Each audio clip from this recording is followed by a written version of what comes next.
Thank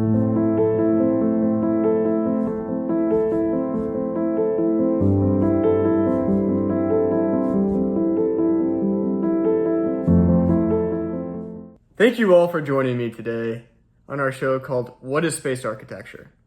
This is for our channel called Starchitecture. My guest today is not only a good friend and a former colleague, but also a working professional in the field of space architecture. He currently works for a company called Axiom Space in Houston, Texas, and we are more than excited to have him on this show, so I'm pleased to introduce our guest, Bradley Gould.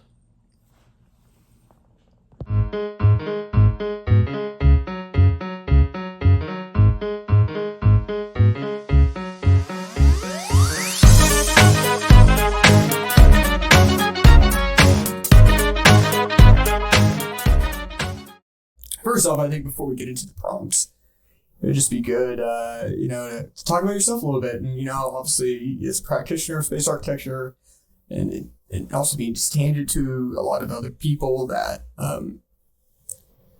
might have opinions about it. Just tell us a little bit about yourself, and then we'll go from there. Yeah, thanks. Well, thanks for having me. Absolutely.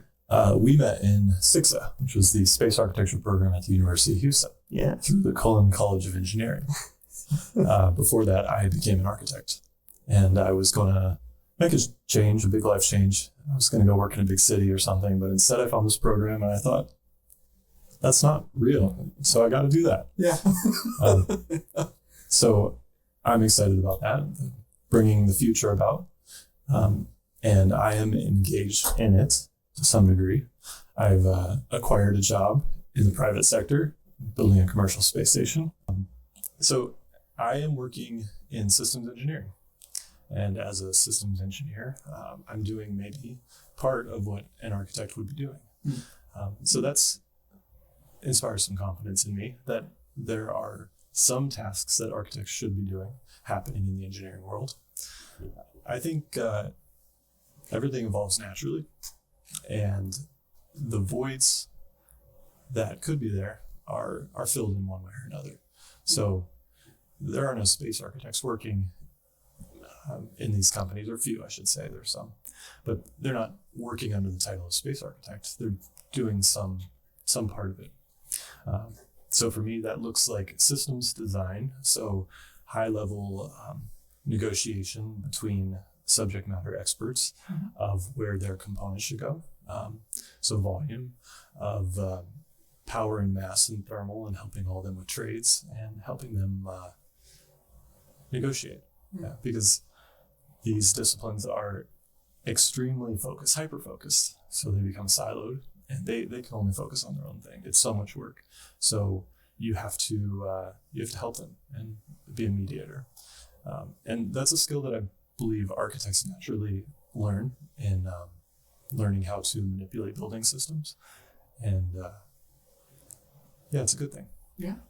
Awesome. Well, no, thanks for taking the time to do this. Again, first real guest here, and so this is an inaugural journey, and I can't. We were talking right before we started shooting, and how I'm very appreciative that it's you that we get to do this with, and we have a history going back to SIGSA, but also I think a pretty good working relationship when we were in the field together at Axiom, and I miss that. I miss y'all in a lot of ways. So know that you're missed, and I'm glad that we have an opportunity in a forum to reconnect and hopefully add some very interesting light to the discussion of what it is to be a space architect, and that's actually really our first question. To you as a practitioner, again, you say that you fill the role of a space architect, but you're not called as such. What is space architecture to you personally? What should it be? And both. I mean, it's an open-ended question. It can be both. Yeah. I want to talk about the visionary architect. Okay. I think all of those things that an architect would do in managing configurations, mediating engineers, and to some degree, designing items that shape our life. All those things find a way to get done to a minimum level. But the visionary architect, really the artist, is something that should exist in engineering. It's complicated though.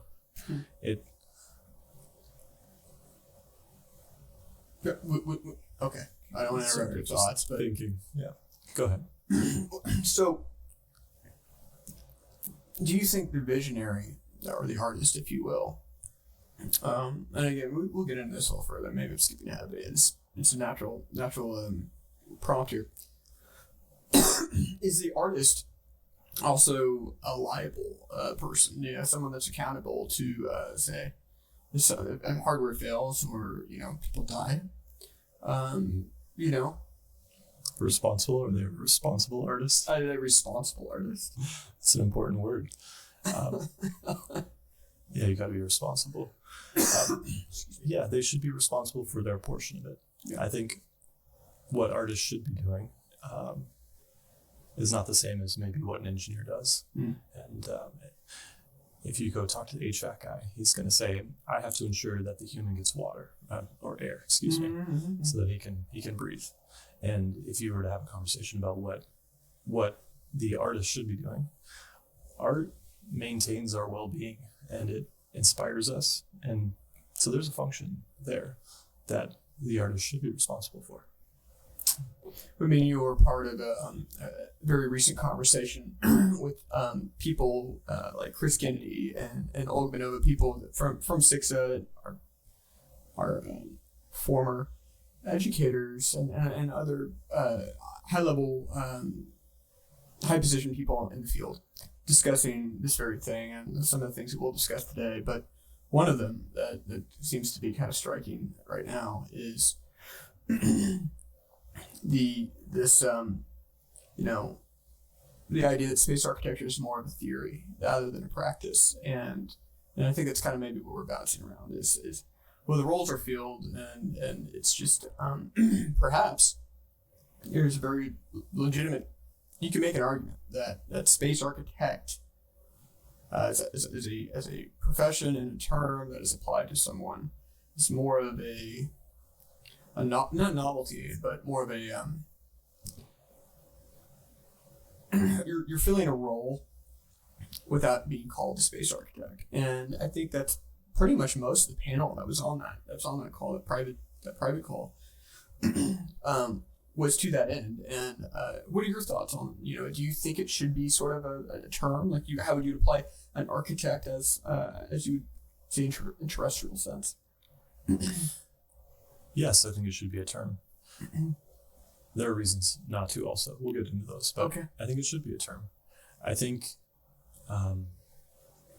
the value that architect has in learning how to talk to the HVAC guy and the plumbing guy together and say, hey, the lights are right where you need to put your stuff. And to be able to negotiate those things at a high level, to be able to communicate with these specialists that have a language set that's very unique to them. And the deeper you get into something, the harder it is to communicate out to your grandma, right? So I think a critical skill set that we need to be talking about is that the architect does that. And in the engineering world, it still happens. But it takes committees and it takes lots of communication. We end up using project managers who have that skill, and they rise out of all kinds of places. And we don't have to call them architects necessarily, but we need to acknowledge that that's the skill that we're talking about and start to position these architects in those positions because that's the skill they're learning. And I think the only way to get that skill is to get in there and start observing and say, hey, why can't we move these power lines? And start to understand the constraints that these people are under. And on that panel, they said, get a day job, go and learn the craft. Yeah. Like I think of Oliver Alto, who mastered the brick. Yeah. And once he knew the brick, he was able to design brick walls that were without expansion joints. And so if you can work to that level, that's the level of the master architect. And I think that's something to aspire to. Yeah, so and it's a great segue into this epic, this idea of how do you think you're perceived as a space architect in the field? Again, I think what you're talking about is soft skills rather than hard skills a lot of times, and that maybe architects have a natural training towards that or inclination towards it. So again, the role of a project manager or something like that, how do you feel like you're perceived by others in this field? I don't know. It's a heavy hitter. That's a big question. Yeah. I'm definitely an amateur. And that makes it really easy for me to say, well, I don't know about these power lines. You tell me all the information. Yeah. So I think it starts out as a joke where they say, oh, architecture, space architecture, homes in space. Ha ha ha. That's so funny. But I mean, it's a serious discipline. And so you have to be skeptical of qualifications. Yeah. No. I mean, I certainly, and I'm without breaking obviously any saying NDAs. I mean, I could talk about my time at Action. Maybe this is not a session for me to that, and it's one of the main goals of the channel is not for me to talk about, my view on it. But I think it's extremely important for the general public, both people working inside aerospace, but also outside, aspiring people that want to work in this industry to kind of maybe understand a little bit more about where people fit the value chain. And I don't know. For me, one of the struggles that I had, I barely designed anything at Axiom because really it was an educational aspect, which is why I'm having this channel. I'm not going back in the industry until I do this because I don't feel fulfilled, because I feel like that's really where the problem lies. and that education is where architects, space architects, engineers, everybody has to have an intrinsic understanding of where you fit into the product lifecycle. And if you don't have that, then I don't care what you're called. You call yourself a Simpsons engineer, or what if I'm a pink elephant. I don't care. I mean, at the end of the day, the terms are an issue, but understanding where you fit in the product lifecycle is extremely important. So maybe the question should be, where do you see yourself being in the product lifecycle of a space station per se? Good question. So in engineering, they use the word architecture to represent a scale of work. And so you have a structural concept. And the guy who did that is maybe a structural architect. And you have a software concept, and he's the software architect. And that goes all the way through all the subdisciplines. So at that scale of work, that's where I exist now as an architect. But yeah, back to the visionary architect, their role is to look at things from a grand scale and to design out from the top how people should live lives and how people should interact. And it goes so far as to say how society should interact. And so that's the piece that I want to become real, where the architect has the ability to provide that perspective in saying, maybe we shouldn't live in white cylinders without windows. Maybe this or that. There's all these observations you can start to make about how people end up spending their lives and their time. I think you have to acknowledge that the places that we're in define us. Our environments are what define us. And if you want to change yourself, it's a lot easier to change your environment than to change yourself. So that said, the architect uses environments to shift, form, shape behavior. It's a really interesting perspective. you're influencing people to be better or to behave in a certain manner, for better or worse, by just modifying the environment. That's the specialty, right? Yeah, it's an interesting perspective. One of the things that was discussed also during that NCAR panel was basically that the idea that architects abroad, whether you're talking about space architects or you're talking about basically in any industry that you might find yourself as a designer, as you say, or an artist. Again, terms are an issue, and people really get language, and we're going to get into that. But what you're saying is broadly, it's kind of going across the industries. Architects are artists, or designers are artists, and all those things dissolve into the ability to manipulate, and the responsibility to manipulate behavior. Viewing humans. My work in this is that I view from an engine. I kind of try to look at it from an engineering perspective, where I see humans as a system that's likely to fail in an enclosed environment. The human mind is a system like any other, a very complex system that we don't understand. And if we did, I wouldn't need a therapist. But the reality is if you're talking about mission success and critical failures, mission failure, then you have to look at it from the prospect that humans, it could be the thing that fails rather than hardware. So software, squishyware, what are they called people nowadays, from an engineering perspective? That's how I come about it. It's like, well, but we're, again, like, we have such different, and that's why I love having you on, is because you have a different way of kind of describing what you're doing. But we're both doing the same thing, and I describe it in a different way. But yeah, I think it's really good discussion. It's good software squishyware. So I maybe the term is lost on me right now, but yes, it's liquidware. the human component, because it is a system. It's a system, right?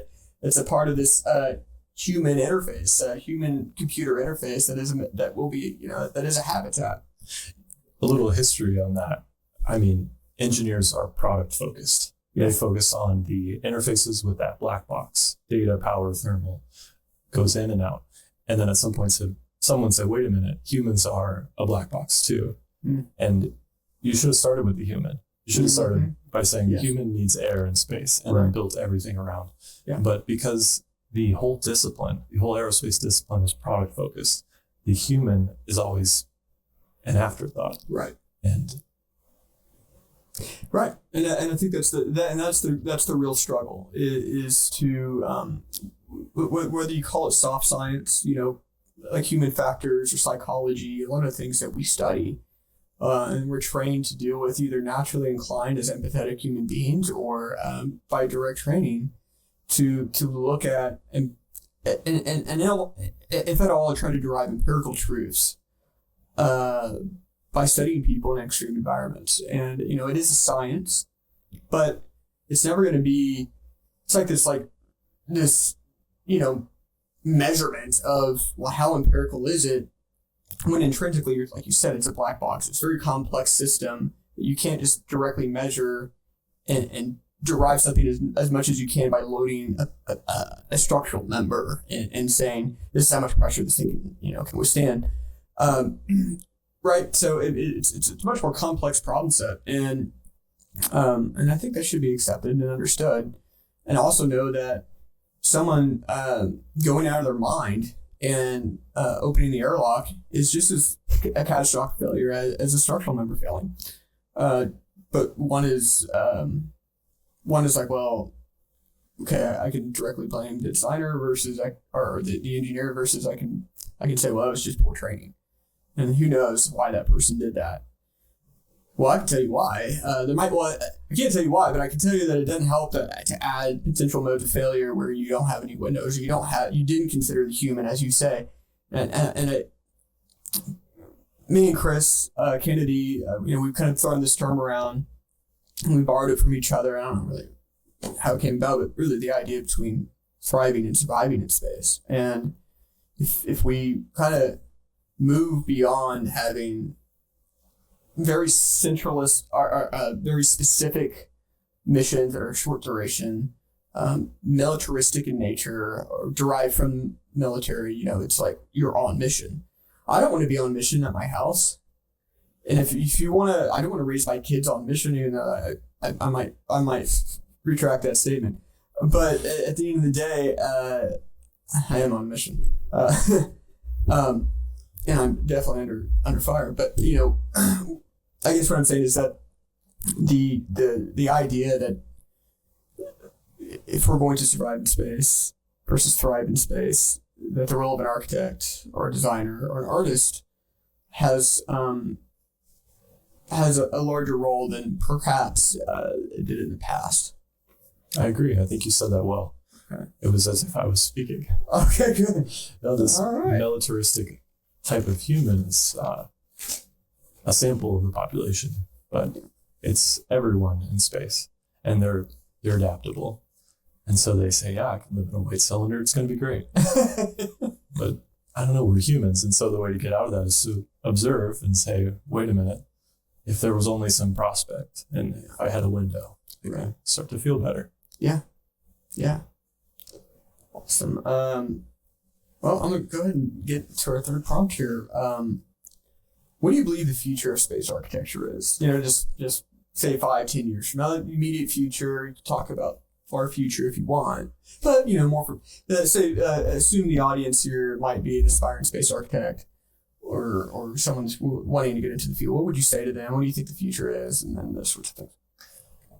Let's say the future is now. The future is now. Okay. If we're talking about transitioning to a new type of user, someone who's not trained, someone who's going for other reasons. I mean, they're all going to be trained to some degree. Mm-hmm. We had a passenger, a crew recently on AX2, and Barnawi. She was clearly not an astronaut in the traditional sense, and that was really inspiring to me to see that we were able to help her get up there, and it really meant a lot for her culture and for women. Yeah. So that was awesome to witness, and I think about her a lot because there's going to be a lot more people like her going, and that's our goal. So the future is now; it's starting, and we should already be designing for people like that. 5 years from now, probably business as usual. We're scaling up. It's going to take just more of it. More of it, yeah. Yeah. It's going to take a grind, I think, decades maybe of the same. Sure. But maybe 30 years from now, then we're talking hundreds of people, maybe. We'll see. Sure. And I think at that point, it becomes really obvious the role of the architect and the role of architecture. When there are a lot of people interacting together, you can't overlook social spaces and private spaces and the design of those.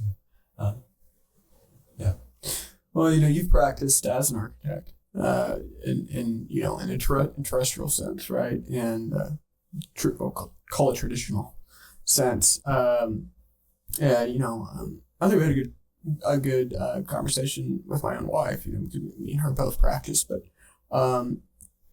one of the things that I think it's always really interesting is to even amongst architects in a well-defined field, I think, of traditional architecture, you have different opinions about what architects really do, and it only gets kind of more distant out, when you're talking about the frontier of where architects and designers have, if they do have a place at all, in the role of say a frontier like this, like space. How does that really fit? And I keep referencing the in-car gating because I think there's a legitimate worry amongst architects that I share, the sentiment that where are they relevant, even down to right now. And we deal with it, talking about getting a day job, and that's what we do to pay the money. That's what we do to pay for this equipment is to do architecture, and in a traditional sense, space architecture jobs are few and far between, right?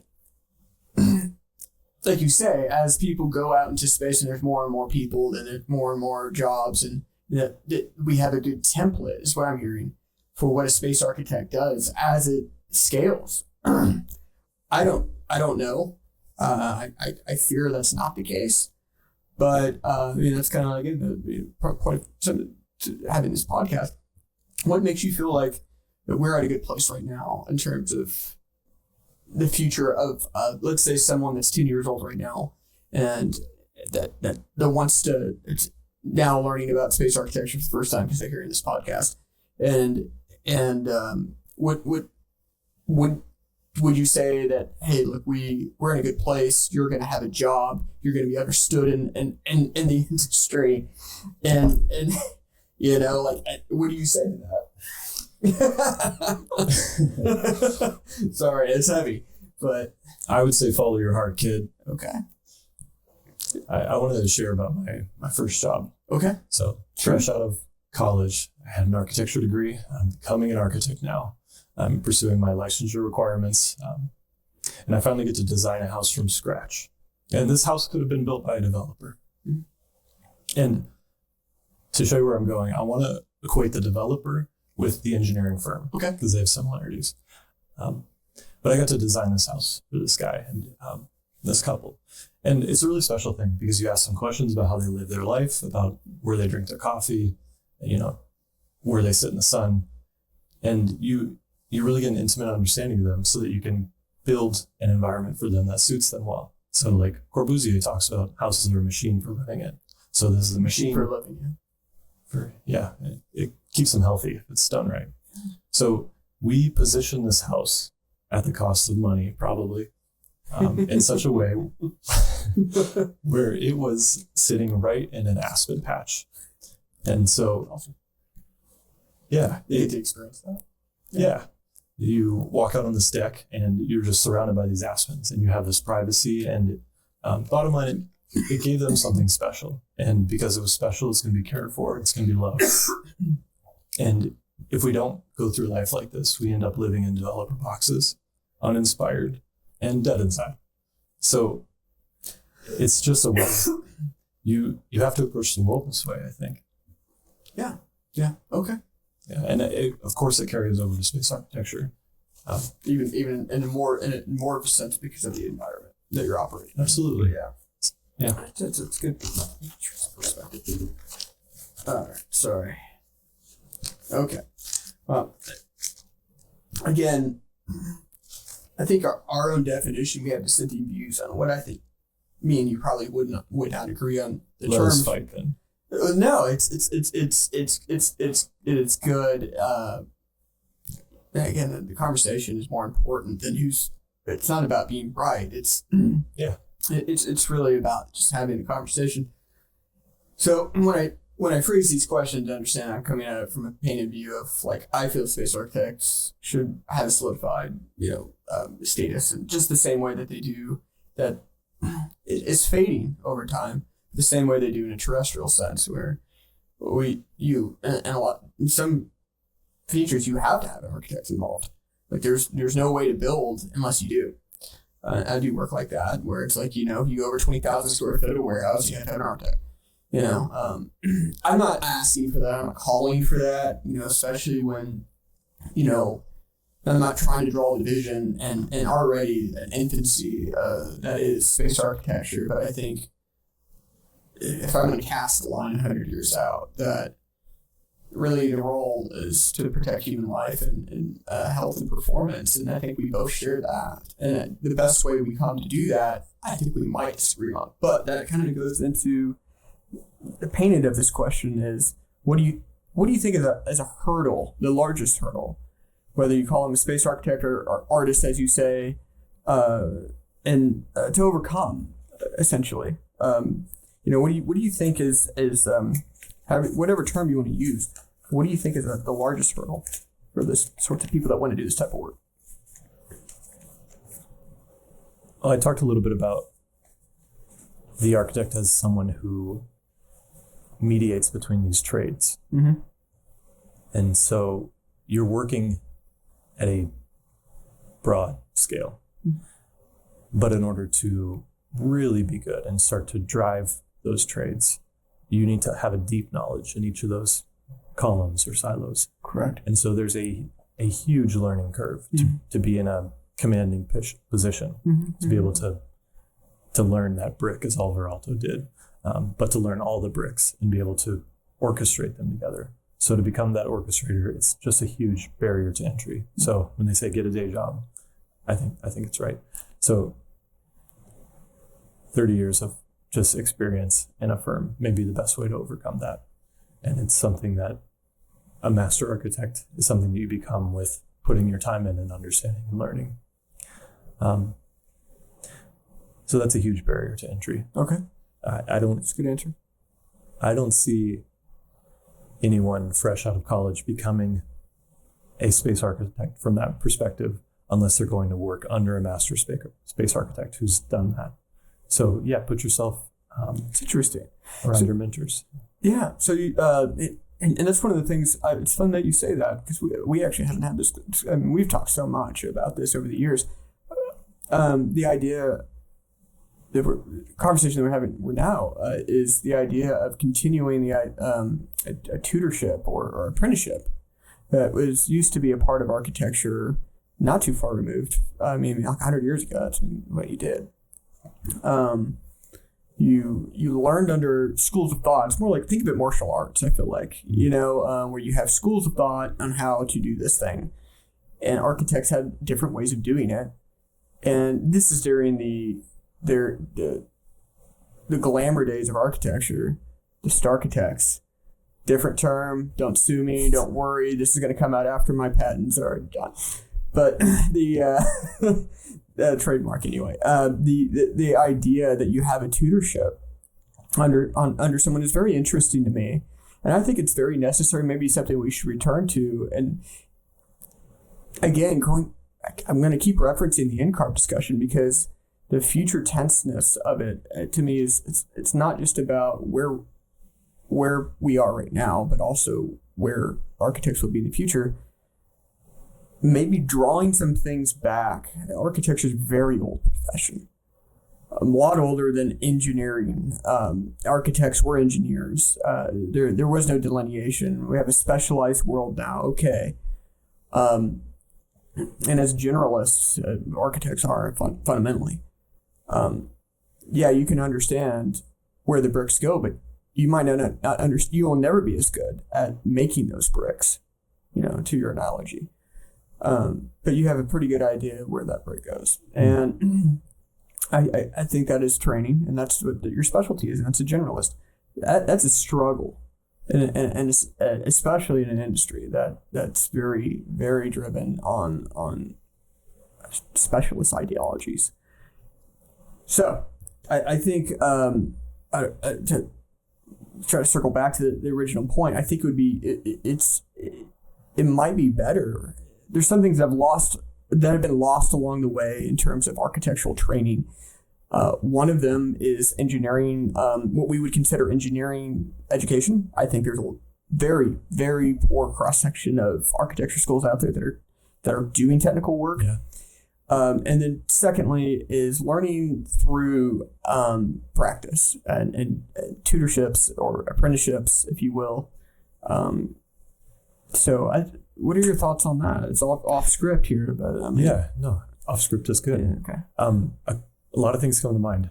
Yeah. The mentorships thing. Why aren't we doing that? How else are you learning? Are you learning the hard way, or maybe you're just reading books and absorbing everything? But, right. It makes me think of something. Architecture predates general literacy. A long time ago, it's what we use to communicate ideas about culture and society. Yeah. I keep circling back to the visionary architect. That's very interesting. But that's something that's been lost. Yeah. And this social narrative that architects used to maintain and contribute to, it's just evolved. I mean, it's rare that you find a building where you say, oh, wow, this building is saying that maybe I shouldn't be living my life this way. I mean, we've got a lot. But there are some. You walk in there, like, oh my God. Yeah. And especially if you follow big conceptual architecture and design firms, they say things about the way our society is shaped. And I think that has to find a way back into the world in the position they're in. We do it in other ways. We've got Instagram now and all the things. So we communicate in different ways. But I'd like for that to find a way back. That's really interesting. Because I've always struggled to understand some of kind of where you come from and the perspective of artists. And I hear that when you say it, and I'm like, I kind of shrink a little bit. I recoil. Oh my God, we're talking to engineers. But I really appreciate the way that you just said that. It actually kind of makes it, even after all these years that we've known each other, it makes it a little bit more sense to me on how that you apply, like, how would you describe writing and where that fits in the value stream of humanity? Where does, in artists, and you call a writer an artist, but like you said, architecture is really just kind of recording an information of a culture, or trying to influence a mindset or a way to live, or even if it's idealistic, it's a record of either a cross section of a culture or where someone wants to go. Absolutely. And I think that's really interesting the way that you describe that. Thanks. Yeah. Okay. Another hurdle, this is looping back, another hurdle that we were going to come back to is language, a hurdle of of space architects. Oh my gosh. I think that's where I failed at my job. Truly. How do we elaborate on that? I'm okay to talk about it. I'm not burned by it anymore. I've moved on. But no, language. No, I hear. Well, okay, so industrial designers working in engineering. Right. It's really difficult for engineers to understand what they do. They do the same thing the engineers do, but they have a different training with different sensibilities. So if you say that to your boss who's an engineer, they're not going to get it. If your boss is a project manager who might understand how to employ an industrial designer and an engineer side by side, you can get the best of both worlds. That's a mature position to be in. But when the engineers run the show, it's in their language. Correct. Yeah, no, and I said this last night to my wife too in that conversation. It was a good one. I'll show, all of these interviews will come out kind of in similar fashion, but to me that was the biggest one. I think I'm not going to say it's not we can't be divorced from ego, but I think the interpretation that architects or engineers, there's an egotistical aspect. I used to believe that because it's easy to rage against. I think when you really get into it, instead of just hating somebody because you're like, oh, you're an engineer and, engineers clan up together and, whatever. No, I think it's simply a misunderstanding. And the misunderstanding really comes from, again, the education, again, why we're doing this podcast, but the language. One of the biggest barriers, and I agree with you. I said it just last night. That what I consider the biggest hurdle for space architects, aspiring space architects, is the language barrier. You got to learn a different language. You go to language school, essentially. You could be speaking the same thing in Greek, practically, to somebody.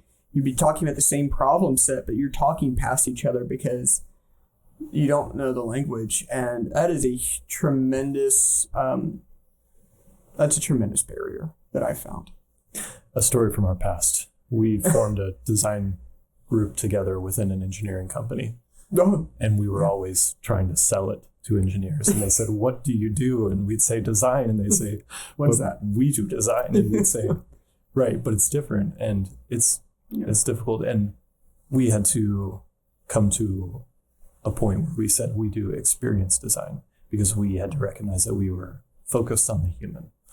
And I think it was a diminished form of architecture in my mind, and one of the reasons that I was already one foot out the door with Axiom personally, is because I think to be told where your value is shouldn't come from a person that didn't train for it. I think you should be able to demonstrate your value and have it show up in the product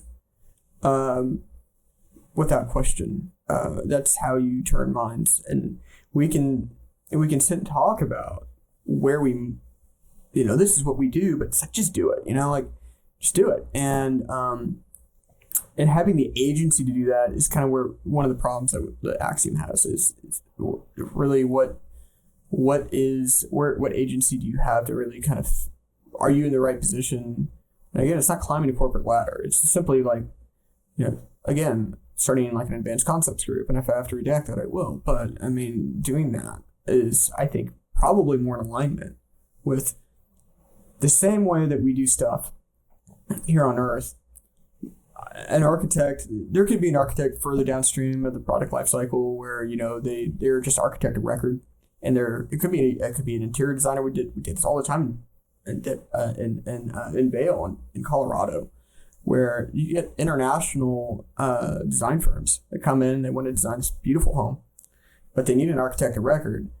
So you have no really design influence. You're just kind of like, okay, this fall down, and like it's a rubber stamp in some ways. So even within the normal realm of architecture, like there's different ways, right? I think where an architect does lie, though, is closer to the end user and to the owner, and being, whether you call it an owner rep or you call it an end user representative. That's where advanced concepts, I think, goes and talks about business acumen. One of the things that's not discussed at these these NCAR meetings is not only do you have to wear many hats and have very good knowledge of cross section of the technical thing, the specialties of engineering that you're assimilating, but really your main job is to this might be painted because of my time in the commercial field. You got to make a buck. The people that pay you to do what, where you want to, the best way to fit into a value stream is make people money. And architects do that in a terrestrial sense. And I think the same could be applied in the commercial sense of space architecture. If you don't know a very good understanding of what the end user is and also who the owner is or the who's supplying the money, build this probably $1 billion space station, then you're gonna have a very difficult time. Absolutely. Yeah. I have a story for you. Okay. An engineer and a representative of a customer are in a room together discussing an advanced concept. Okay. And they're dreaming. They're talking about what this project could be, which is great. And an architect should have been there. This is what an architect is for. Mm-hmm. And it's coming time to talk about how they might pull it off. And the engineer is grounding them so hard. They're saying, we have to start with a white cylinder. And the revenue guy is starting to get angry because he understands that white cylinders don't sell. Emotions are what sells. You have to retain what is keeping the client there, this dream of the future. And so that's a little bit irrational, but that's where the engineers fall short. That's the deficit of an engineering-centric organization. And if, like you said, if they could concentrate on the user value and the engineer could bring the technical value, they can see how they both together create business value. It makes sense when the user is happy. That's where money is. Right. So it's just an immature view that there is no money in emotional, irrational products. Okay, here's another good example. You and I both have Jeeps. You have a Gladiator and I have a Wrangler, and I love the Wrangler and the Gladiator because they don't make sense as cars. we can all identify that. They're mediocre builds. You can hardly tow with them. They've got all kinds of defects. They're not economical. They're overpriced. Yeah, they've got all these problems, but they have this one perk that understands user value. Yeah. On a Saturday, I'm so excited for the weekend, and I'm going to celebrate that by removing the top half of The my freedom car. panels? The freedom panels. Oh, yeah. That is right in line with who users are. But Yeah. an engineer will never get to a product like that. It doesn't make sense. Yeah. Yeah. No, 100% agree. They all drive Camrys. Oh, well, look, my father-in-law works for Toyota, and I wouldn't hear the end of it, how I didn't get a 4Runner, and I seriously considered it. But yeah, no, it was more appealing to me to have sort of this clunky, probably from a mechanical side, vehicle, but because it offered it gave me more freedom, not only because look at the freedom panels and all that. It's not like those features, but they're kind of clunky and they leak. They're just not smart. My Jeep leaks every day of the week, and it's brand new. And that's okay to me because guess what? Every part of that Jeep is probably more accessible to repair and more modifiable, and it kind of gives me more freedom back. So I can go on about that, but because I don't want to divulge too much into cars, but but I agree with you that understanding the end user, it doesn't even have to be efficient. It has to be appealing. And we talk about minimum viable product a lot in the space industry, but what does that really include? And if minimum viable product means that people won't die, so now you're surviving but thriving. Well, do we need to come up with a new term, or do we need to kind of grow or expand the terminology of minimum viable product MVP? I think when we were at Axiom, you had come up with a term. I thought that was probably pretty good. Minimal, not sellable, but minimum livable product or something to that effect. Isn't it like maximum viable experience or something? It was something basically that was trying to expand the notion that part of this can't be enough to create another ISO.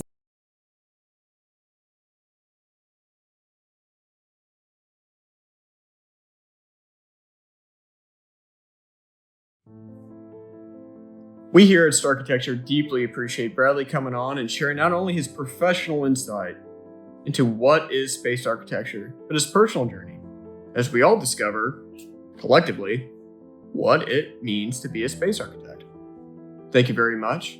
We look forward to seeing you back on again. Thank you for listening in to this episode, and please support us as we continue this new venture of creating free content for the public by engaging in our channels on both YouTube and Spotify. Our handle on YouTube is @Starkitecture, which is probably how you found us.